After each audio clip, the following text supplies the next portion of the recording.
Hello, welcome to Urbanized Garden of Bunso. This is a family house in Cabanatuan City. Well, I would like to introduce to you my rooftop highly urbanized garden. Well, here it is. Everything possible, we try to plant anything in here. Since this is like soil type, so we are using only two ingredients in here. We have this sawdust and some old rice hulls. This is the main ingredients of this substrate for urban garden here in the rooftop. So I'll try to introduce to you some plants in here. We have this yard long beans.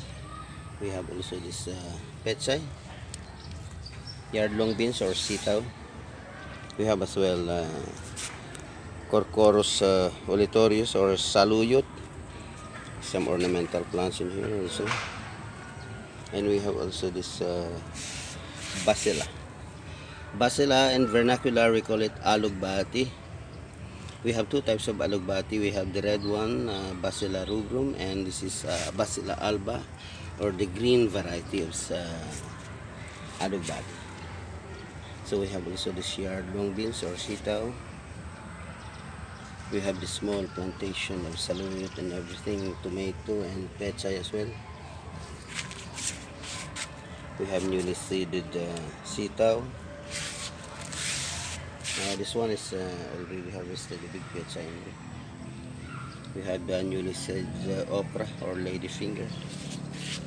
And I have also here in newly introduced pyramid vertical garden. Well, this is being supported by just 4 pieces of cocoa lumber, and I utilized the 4-inch drainage PVC pipe, and I split it into 2, so the total of this is 3 long PVC pipe. On the first, on the third, and on the fifth, I planted with pechay, Brassica rapa. This is pechay, newly planted pechay or pak choy in Chinese. We have also this upland kangkong, all organic. We are not using pesticide. The artificial substrate is mostly rice hulls and wood shavings, kusot at yung ipa ng palay. Underneath this pyramid vertical garden, I potted some tomato plants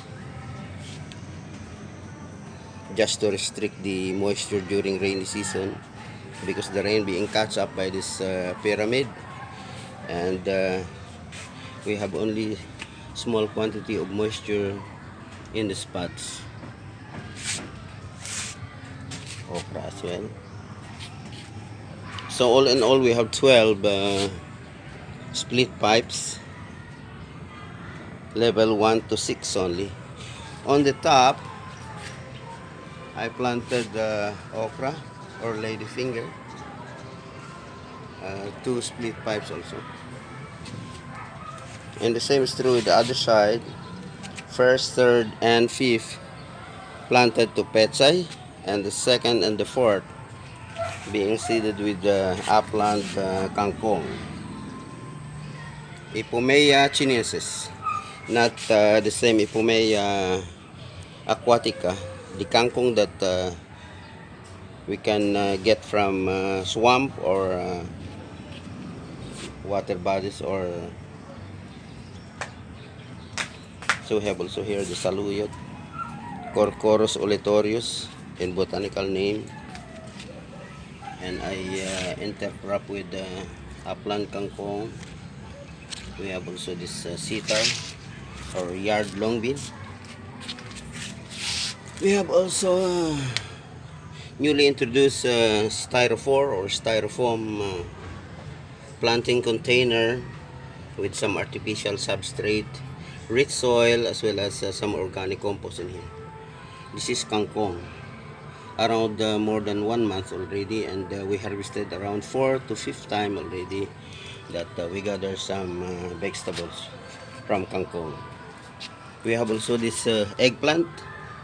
We called it aubergines in Europe, but in Indian English language we call that one brinjal.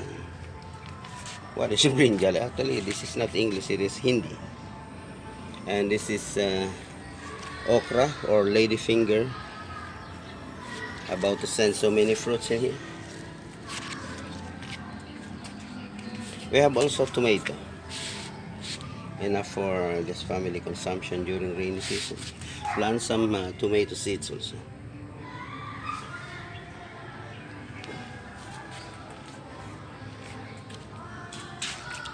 And on this top rooftop gardening, I introduced to you the long sitaw. Oh, there's a lot in here, enough for the whole family and the neighbors. You can see, you can utilize just 3 puno. Everywhere there is a yard long bin around a meter length. Some are less than 1 meter. Everywhere. It's really amazing. You can see, everywhere there's a lot of long beans. Almost every day you can harvest long beans like this. Just enough for the whole family.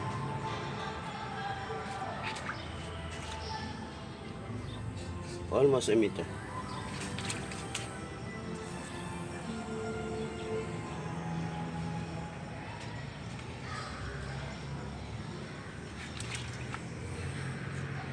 Maybe we can harvest around 5 kilos of this.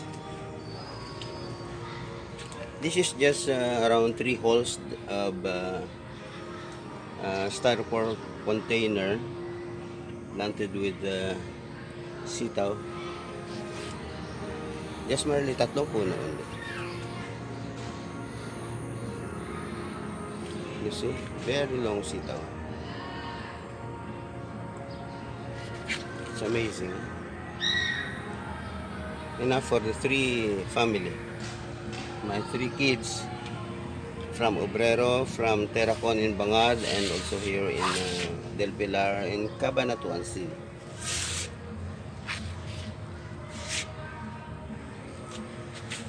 And another good instruction is how to propagate more than 61 pots in just a matter of 1.5 square meter area, floor area.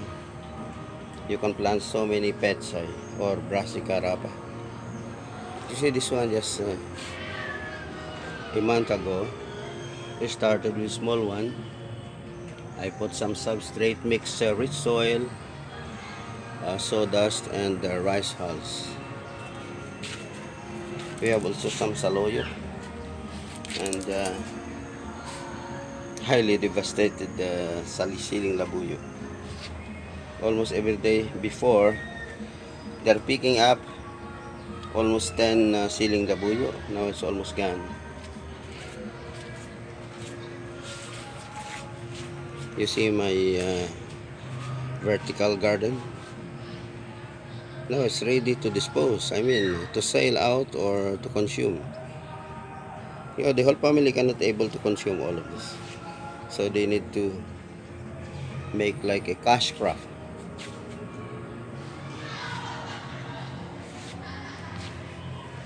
So this is it. My highly urbanized garden system here in Cabanatuan City, Philippines.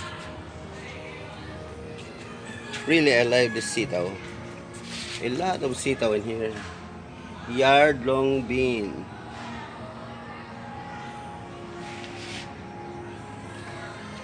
Just planted to the styrofoam. You see how we planted it. This is styrofoam container discarded from fruit stand, being used as a fruit container and vegetable as well. Instead of throwing it to the garbage, you can utilize as a garden container using mixed ingredients like rich soil, wood shavings, the old one, and some old rice hulls as well. Better to use the decomposed or slightly decomposed substrate instead of using the newly milled chaff or rice hulls or wood shavings. So here it is, try to emulate this kind of system to sustain the way how we prevent the hunger in the whole country, especially in a highly urbanized area. So here it is, rice hulls together with wood shavings, mixed up with some rich garden soil and compost, using compost fertilizer without pesticide. So we can categorize this vegetable being produced in here as organic one. Try to avoid hazardous pesticides that can cause body illnesses, so many body illnesses as well as cancer.